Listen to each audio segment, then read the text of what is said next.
Hello, everyone, and welcome to my presentation on the Eastern Armenian chatbot that I created for this class. My name is Joey Moss, and if you have any questions, you can reach out to me at my email or at my phone number listed on the screen. So, the main focus of my chatbot is I really wanted to create something to have a conversation, something that somebody could use and interact with. And this would be done with a dialogue system that would be trained with TensorFlow. Now, why is this important? Well, Armenian is an unpopular language. It has a lack of representation in technology. It's not used very commonly around the world. And because of that, the language has many disadvantages when it comes to technology. Native speakers aren't able to use it. Whenever they want to use their technology, they have to use another language in order to interact with technology, such as Russian or English.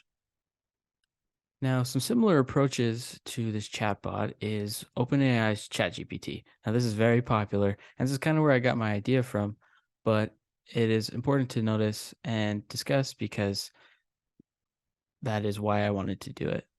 And another instance or a different approach is some researchers came up with the Afrikaans chatbot. Now, this was done with a corpus, and this was used to generate speech like a speaker. And that's why it's important to use a corpus is because this data comes from real people who's speaking real language and that is used on a daily day-to-day basis.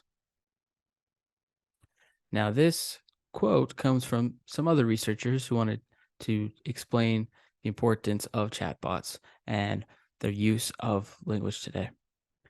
And as it says, as chatbots are able to run on such devices as mobile phones, smart speakers, or other Internet of Things devices, the roles are becoming more concrete and contextualized.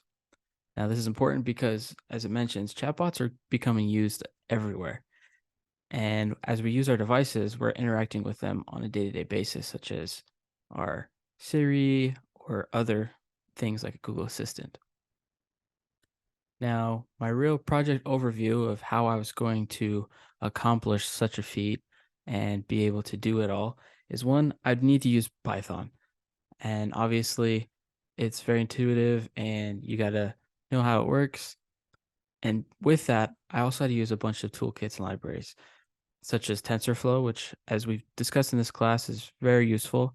Specifically, I was going to be using the Keras class, as well as scikit-learn, RE for regular expressions, Pickle for saving and using tokenizers, and then as well as Colorama, which I will discuss later as I discuss the code. And then the data set that I'm going to be using to train my model is taken from Open Subtitles Corpus. Thanks to Dr. Lonsdale, I was able to use it and find it and get Armenian subtitles that were translated from English TV shows and movies. Now, how this is going to work, or I guess how I got this to work, is I started by first looking at the corpus and scraping through all of it. Now, this involves getting all the questions and all of their corresponding answers. And then I was able to assign those questions and answers to two separate lists. And then I enumerated each question so that it would be separated into a dictionary so that I would be able to find those questions and answers and then be able to use that as I build the network to train the model. And this was done by encoding, vectorizing the corpus, building the model with TensorFlow and train the model, and then be able to chat with that bot named Armon, which I named.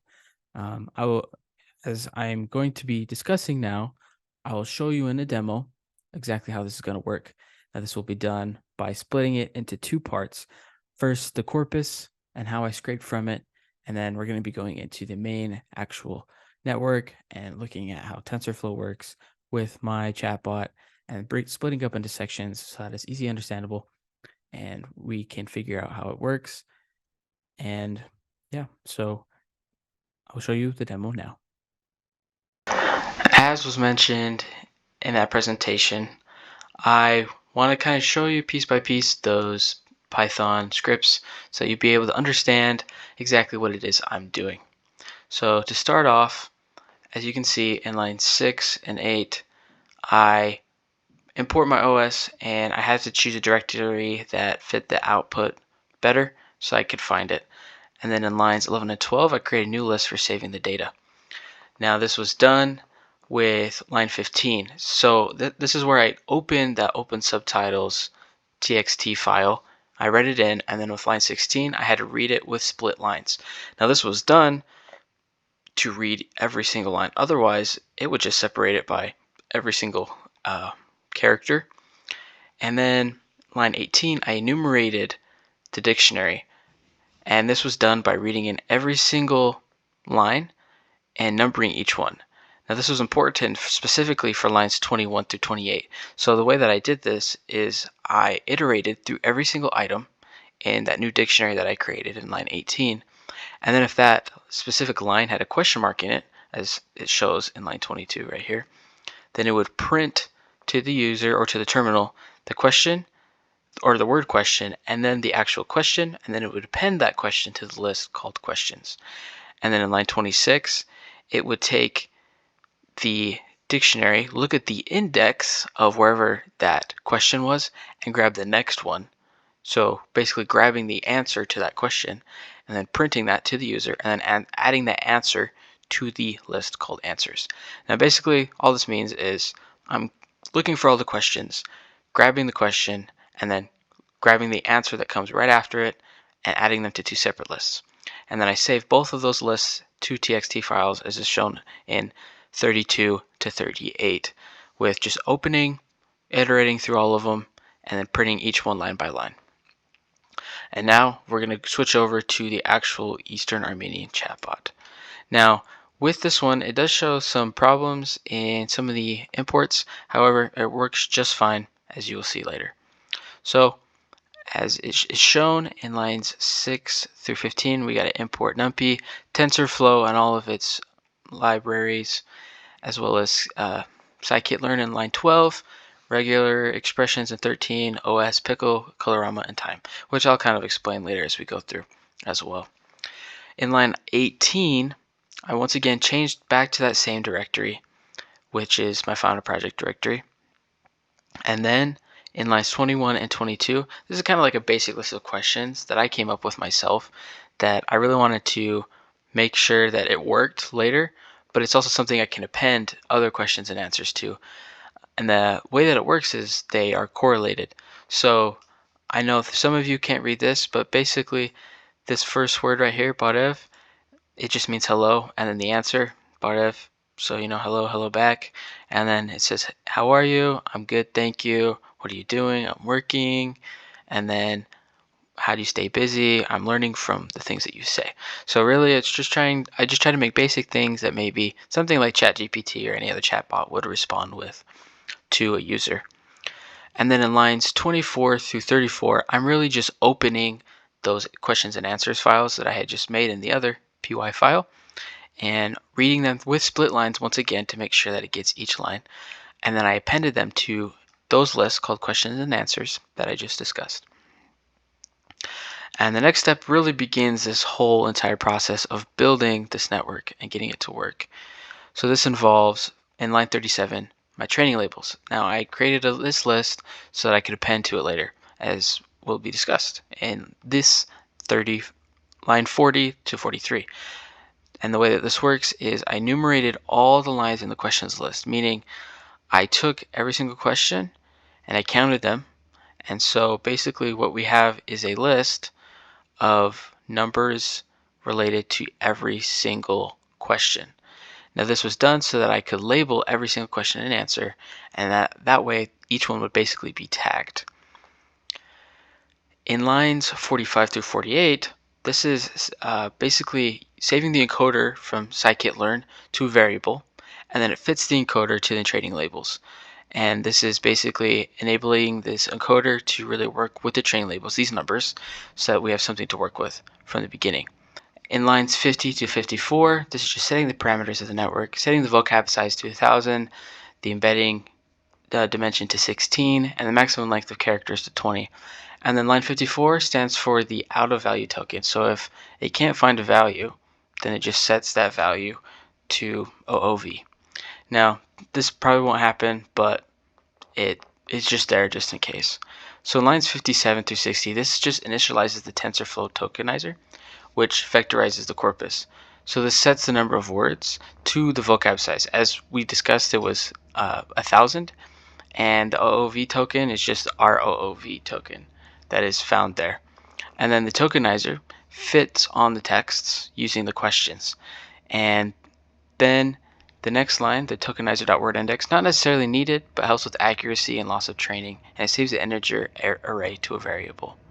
And then in line 60, this is where all the words are integers at this point, and basically we save them as sequences. And then line 62, because these words have become integers, this makes the variable length of the array into a fixed length. So before they were just a bunch of numbers, some of different lengths, and now it makes them all the same lengths. And that's kind of why we set the max length to 20, so that there'd be 20 numbers in a row. And then in line 64, this is really when they build the model. Starting with 65, this is the sequential class from Keras, which groups stack of layers into a model. As you can see in line 66 through 72 with the model.add. And this, starting with 66, this adds the embedding layer with the size of vocab, dimension of dense embedding, and the max length of input sentences. And then in line 67, this adds a layer used for temporal data, so basically making sure that it's being iterated over. In 68, this adds a dense layer output of shape of none, and 16, which the activation is RELU, which stands for rectified linear unit. And that's just used for transforming the input into the activation for the output. So it's just making sure that there is correlation between the input and the output. And then line 70, this converts the vector of numbers into a vector of probabilities to determine the correct output. And then in line 72, this is really when the model is compiled. And then line 76, that prints the architecture of the model to the user in the terminal. And then line 79, it just kind of gives 5 seconds for the user to read the model architecture if they need, and if they want to as well, to kind of see what exactly has been built by the model. And then line 81, I've set the epochs to 800 because after testing and running the model multiple times, that's kind of the optimized number of epochs for the highest accuracy number that I've gotten so far. And then line 82, this is model.fit. So this kind of fits and trains the model while saving it to a variable. Using the padded sequences, making sure that there's not a varied number, and also setting the epochs to the same number, and using the array of the training labels. And then line 84 and 85, that's kind of where you can save the model if you need, but because this is one consistent Python file, I don't really need to do that. But I did use it for the pickle .dump function with 88 through 93, and this is kind of just to show how it works with the tokenizer and the encoder. And then we get to line 96. Now this is the real fun part because this was when the chat function starts. As you can see, 97, 98, I could load the trained model there, which I did do with the tokenizer and the encoder in lines 100 to 106, just to kind of show and keep it there. And then in lines 109 through 134, this is the main part of the chat. So it starts with the while loop, and to begin that loop, it starts with printing to the user saying you, in Armenian of course, while asking for the input in line 112. And then if the user types done in Armenian, it will break the loop as it says in 114 and 115. Now in 118, this is when it predicts whatever the user inputted, as it shows right at the end with tokenizer.text to sequences right here. Now what this does is it takes that input and it predicts based on whatever it's tagged by, as it shows in line 120. Now this is taken from scikit and it transforms a label to the original encoding. So it takes whatever that tag number was, that label encoder, those training labels, and turns it back into the original encoding. And then in line 121, I change that tag to a string. And then in line 123 through 126, this is using just regular expressions because now this tag has brackets and apostrophes in it that it's able to remove those, so we're just left with a number that we can use to tag and find in our list.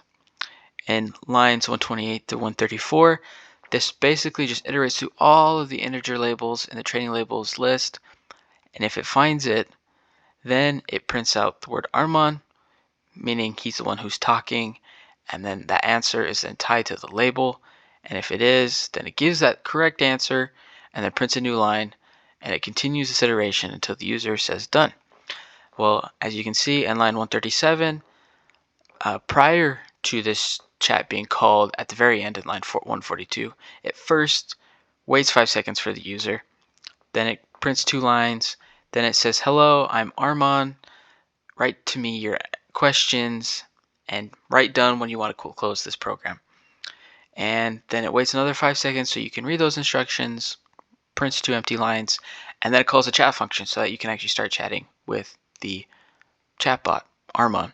Now, the most important part to making sure that this is verifiable is to actually get it to run. So let's actually get this working right here so I can give you some proof that this actually works. So here I've started it. The initialization takes just a second because it's got to import everything, make sure everything works, and then eventually starts building and creating that model for us. As you can see there, it's using the model sequential, and there's the model architecture with all of our parameters. And now it's iterating through all the epochs. And as you can see, it's going through 800. It's going very fast. By now, we're at about 100 with a 0.3 accuracy and 3 loss. And now we're at about 200. It's only been a few more seconds, and we're already at 0.7. In a few seconds more, the accuracy will just slowly climb higher and higher. We're almost halfway through the training. I'm not sure if you can hear my fan of my computer, but it's obviously getting louder because it's training all of this data.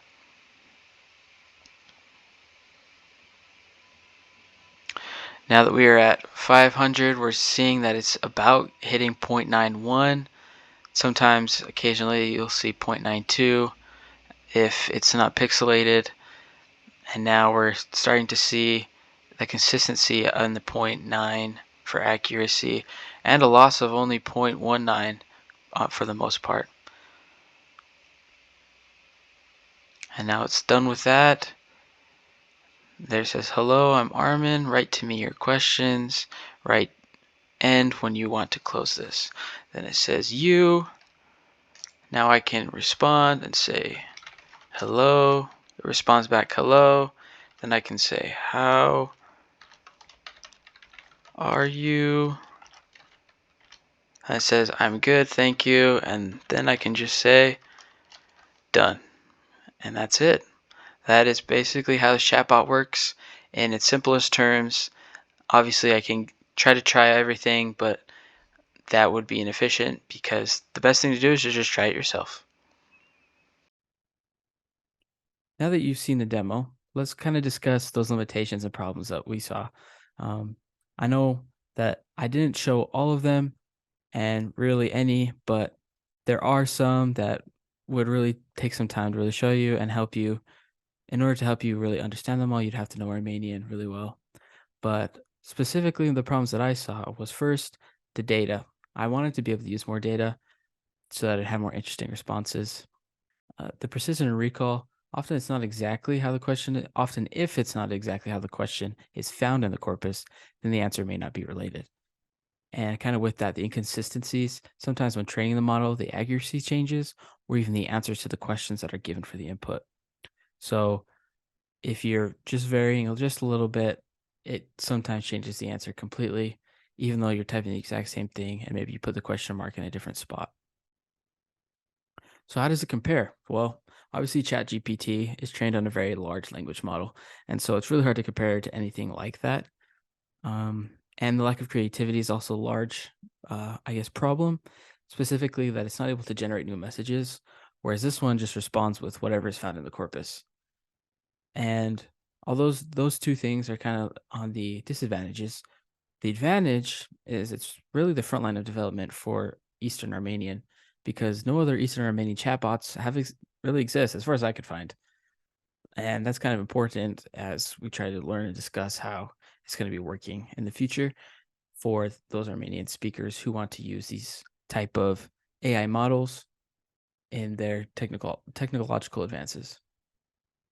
So some future approaches is first, obviously I want to build with more data. It'd be amazing to build with more data. Second, train to optimize the accuracy. Now, this is important because I want to be able to have an accurate response back to the user whenever they ask a question. And then I also want to implement speech to text and text to speech capabilities. By doing so, the user would be able to communicate kind of like Google Assistant, Siri, and then be able to talk back and forth.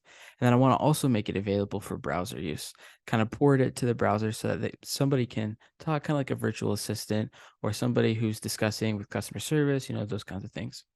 And then as a summary, really, I was able to successfully build a chatbot using libraries and methods I've never heard of before this semester. And really, I'm excited to see what new things this project will lead me to and kind of where that focus will be and how I can implement this, maybe help Armenians and them help me so that I can be able to help them more in the future. And thank you.